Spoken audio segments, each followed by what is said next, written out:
உலகெங்கு வாழும் லக்டேட் சேனல் நேயர்கள் அனைவருக்கும் வணக்கம்.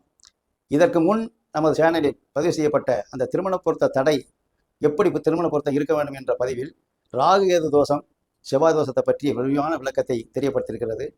இப்பொழுது திருமண பொருத்தம் என்ற அந்த 10 பொருத்தம், நட்சத்திர பொருத்தம் மட்டும் பார்த்தால் போதாது. ஆண் பெண் ஜாதகத்தில் தனிப்பட்ட முறையில் எவ்வாறு கிரக அமைப்பு இருக்க வேண்டும், இருவருடைய ஜாதகத்தில் கிரக அமைப்புகள் எவ்வாறு இருந்தால் திருமணத்துக்கு பிறகு பிரச்சனை இல்லாத, பிரிவினை இல்லாத வாழ்க்கை அமையும், அதற்கான கிரக அமைப்பு என்ன என்பதைத்தான் இந்த பதிவில் தெளிவாக இங்கே விளக்கங்கள் கொடுக்கப்படுகிறது.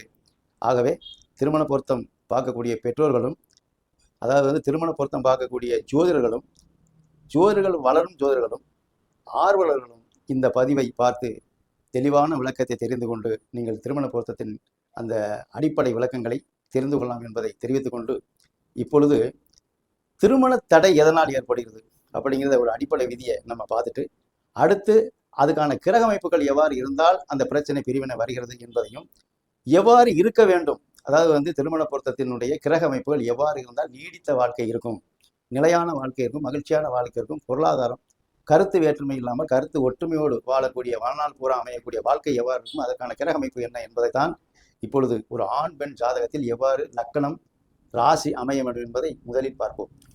இந்த லக்கணத்திலிருந்து இந்த லக்கணம் 8 வரும். அப்போ பெண் ஜாதகத்தில் விருச்சிக லக்கணமும் ஆண் ஜாதகத்தில் மேச லக்கணம்லாம் இது தஸ்தாசகம் அப்படின்னு சொல்லப்படுகிற ஒன்று. அப்போ சேர்க்கப்படாது, இது மாதிரி சேர்க்கப்படாது. அப்போ இந்த மேச லக்கணத்துக்கு இந்த விருச்சிக லக்கணத்துக்கு 8 இது மட்டும்தான் அப்படின்னா அப்படி கிடையாது. ஒவ்வொரு ஜாதகத்திலையும் இப்போ இது ஆணுடைய லக்கணம் அப்படின்னா, இது 8வது லக்கணம் பெண்ணுக்கு தஸ்தாசகம். அப்போ இதில் இங்கே வரப்படாது. இந்த ஆண் லக்கணத்துக்கு இந்த பெண்ணோட லக்கணம் இங்கே வரப்படாது, மகர் லக்கணம். இங்க இருந்து என்னன்னா அது 8 வரும். ஒருவேளை மிதுன லக்கணமா இருக்கிறாரு அப்படின்னா அந்த பெண் ஜாதகத்துல மகர லக்கணம் சேர்க்கப்படாது. ஒருவேளை இங்க ஆண் ஜாதகத்துல லக்கணம் இருந்தா இந்த லக்கணம் இங்க 8வது லக்கணமா வரும் பெண்ணுக்கு. அப்ப பெண் ஜாதகத்துல இங்க வரப்படாது. ஆணுக்கு இங்க இருந்து லக்கணம், பெண்ணுக்கு இங்க இருந்தா இங்க இருந்து எண்ணி வர்ற போது 8வது லக்கணமா வரும். இப்படி ஒவ்வொருத்தருடைய லக்கணத்துக்கும் அவங்களுடைய லக்கணத்துக்கு பெண்ணோட லக்கணம் 8வது வரக்கூடாது, 6வதா வரக்கூடாது. இது ஃபர்ஸ்ட் பாயிண்ட். இது முதல் கட்ட பொருத்தத்தில் பார்க்கக்கூடிய முக்கிய விதி நம்பர் 1. 2வது ராசி, சேம் இதே தான். ஒருவேளை இதுல சந்திரன் இருக்குன்னு வைக்கிறேன், லக்கணத்திலே சந்திரனே இருக்கு, இல்ல லக்கணமே இல்லாம சந்திரன் மட்டுமே இங்க இருக்கு, இது ராசின்னு பேர், மேச ராசின்னு பேர். அப்ப இந்த ராசிக்காரங்களுக்கு இதே பெண் ஜாதகத்துல இங்க ராசி இருந்தாக்க சந்திரன் இருக்கிற இடம் தான் ராசின்னு சொல்றது. அப்போ இந்த ராசி மேச ராசினா இவங்களுக்கு விருச்சிக ராசி வரும், அது 8 வரக்கூடாது. அதே மாதிரி தான் ஒவ்வொரு கட்டத்திலையும். இப்போ இதே மாதிரி இங்கே ஆணுக்கு கடகராசி, பெண்ணுக்கு கும்பராசி வரக்கூடாது, இது 8வது ராசி. ஆணுக்கு மீன ராசி, இப்போ இது மீன ராசி, இது மீன ராசின்னு வச்சுக்கோங்களேன், இதில் ராசி ஆணுக்கு.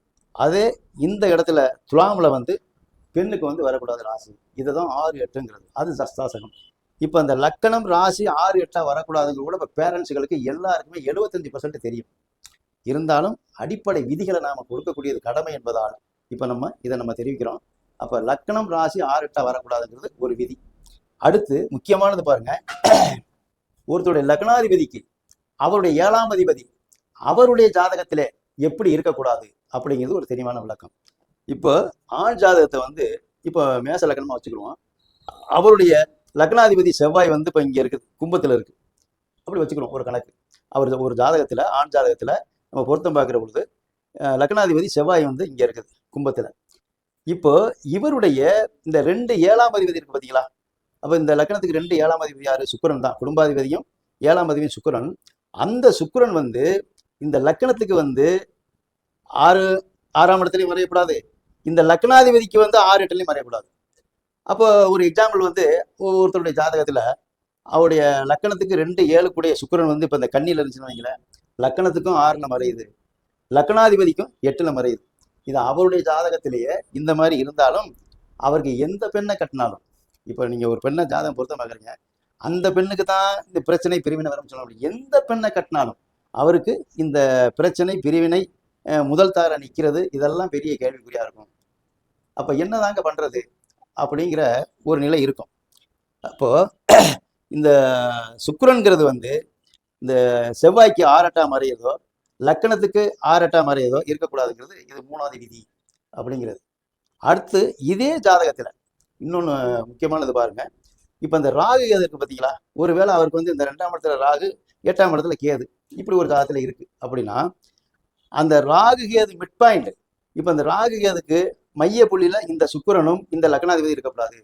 ரொம்ப முக்கியமானதுங்க இதெல்லாம். இதை அவருடைய ஜாதகத்திலே பார்த்துடலாம். இதை ஒரு பெண்ணோட ஜாதகத்துல வந்து இந்த 6 8 ராசி வருது, லக்னம் 6 8 வருதுங்கிறது மட்டும் முக்கியம் இல்லை.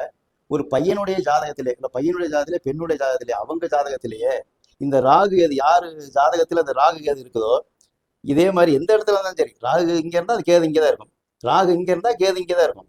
அப்போ அப்படி இருக்கக்கூடிய நிலையில அவருடைய லக்னாதிபதியும் செவ்வாய், இப்ப இதுக்கு லக்னாதிபதி செவ்வாய், இதுக்கு 2 7ஆம் அதிபதி சுக்கிரன், களத்திரகாரன் அவனை. இந்த ராகு மைய புள்ளியில வந்து மைய புள்ளிக்கு 2 பக்கமும் இந்த லக்கணமும் அந்த 7ஆம் அதிபதி மறையக்கூடாது. இது ரொம்ப முக்கியமான ரூல்ஸ் அவங்க ஜாதகத்துல.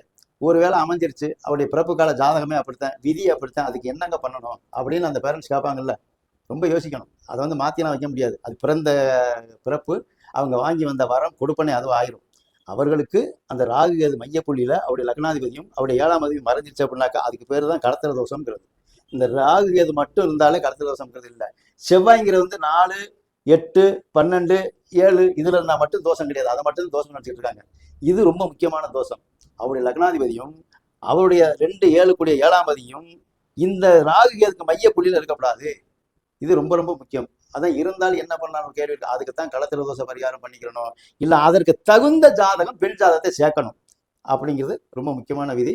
அப்போ அடுத்த பதிவுல இந்த பெண் ஜாதகத்துல எப்படி இருக்கணும், இந்த மாதிரி இருக்கக்கூடிய அந்த சுக்கிரன் வந்து லக்னாதிபதியும் 7ஆம் அதிபதி மையப்புள்ளியில இருந்தால் அந்த பெண்ணோட ஜாதகத்துல எப்படி சேர்க்கணும் அப்படிங்கிற முக்கியமான விளக்கத்தை அடுத்த பதிவுல பார்ப்போம். நமது நேயர்கள் வாழ்க வளமுடன். நன்றி, வணக்கம்.